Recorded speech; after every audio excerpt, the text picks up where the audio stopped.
ደግሞ እንግዲህ ቀጠልን እንግዲህ ወደ ትልቆቹ ቀጠልን እንግዲህ ሀገር ይሄን ቅድም አሳይቼሃለሁ። ይሄ እንግዲህ ምኝታና እንትን ሸዋርና ሽንት ቤት ይሄ የምታየው እንግዲህ እንደኔ ቀጠል እየረካህ አይደለም የምትጠደደው።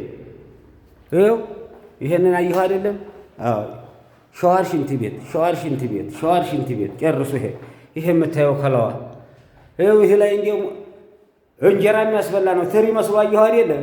ሽንት የሚወጣበት አይመስልም። ይሄው እኔ እንኳን ይሄ ላይ ይሄ ባልዲው ላይ እንኳን አልወድም። እኔ አልወድም እንዲህ ያለውን ግን ይሄው አሁን ደግሞ የተላልቆቹን መኝታው ምኑን ነው ማሳያችሁ። ይሄው ተመልከቱ።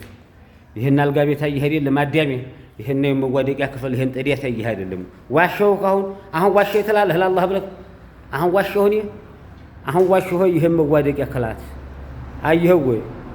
እንግዲህ እዚህ ወርም ብከርም 20 ቀንም ከረም ሕክምናህን በስነ ስርዓት እያካሄድክ ታሽህ ደግሞ ወዲህ ወጣ ብለህ አስባልቱን እያየህ አንድ አፍታ ይኸውልህ በዚህ ሁናቴ አየሁ አይደለም? አስባልቱ ላይ እዚህ ላይ ወንበርህን ወጣ አድርገህ መዝናናትና አየር መውሰድ ትፈልግ በይህ ሁኔታ ትመጣለህ።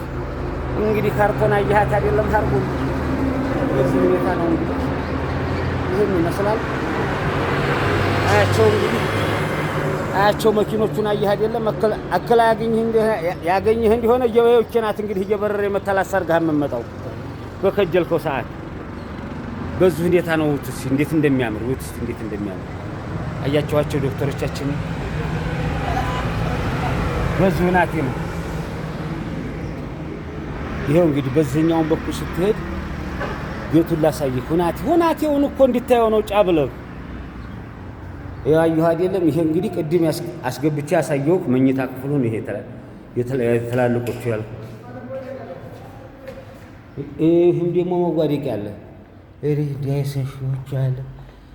ይህ ቤቱ አበዛዝ እናንተ። እዚህም ደግሞ አንድ መዋደቂያ ቤት አለ። መኝታ ቤም ለማለት ያክል ነው። በዚህ ሁኔታ ነው እንግዲህ ያለው ሐኪም ቤቱ። ያገር ሰው በጣም ደስ ይላል። እኔ ወድጄዋለሁ። ይሄን መሬት ይሄን ጥዲያት ምስር አታገኝም። ይሄ ላይ ምስር እንጀራ አቅርበህ ብበላ ነው የምልህ። አጃኢብ ያለው ነው። የጥራቱን ሁኔታ በጣም ደስ የሚል ነው። ያገር ሰው እንግዲህ ሀገራችን በዚህ ሁኔታ እየበለጠገችና እያደገች ነው። ብዙ አመት እንግዲህ በስራ የተካኑ ቤተሰብ ነው። አንድ ቤተሰብ ነው። ይሄ ዝም ብሎ የምትነጣጥለው ጀማዓ ወንድማማችን መሀል ገብቼ አበጣብጣለሁ አባላለሁ የለም። እውነቱን ነው የምነግርህ ነው የምልህ። ጫበልና ስማኝ፣ ወንድማማቾች ናቸው። በህብረት ሰርተው በጋራ አድርገው በጋራ አባታቸው ደጃፍ ላይ ነው አምጥተው ለወዴ ለጠላት የነገነጉበት። እርምህን አውጣ ነው የምልህ። ኸይር